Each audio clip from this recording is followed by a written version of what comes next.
this quick tutorial, I'm going to show you how you can save your Excel files as Google Sheets here in the mobile app.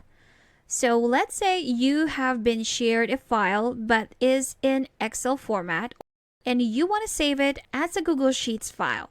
So how do we do that? Well, first, you're going to find that Excel file from all of your files right here. So this is the Sheets app. When you open it, you will see the files that you have within your account. So this one is in Excel format. I know that because of the icon on the left side.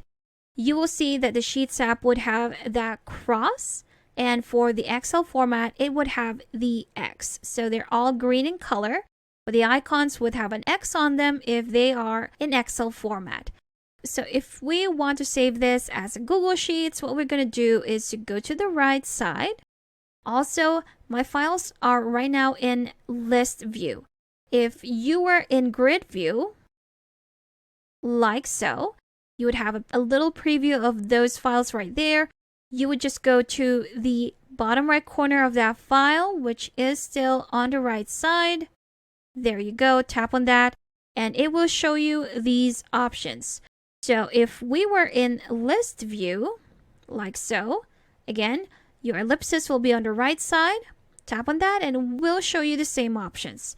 So the option that we're going to be selecting right here would be Save as Google Sheets. So if we tap on this, it is now saving the same file, but in Google Sheets format. And here we have it. So it says here, saved as Google Sheets file. And there you go.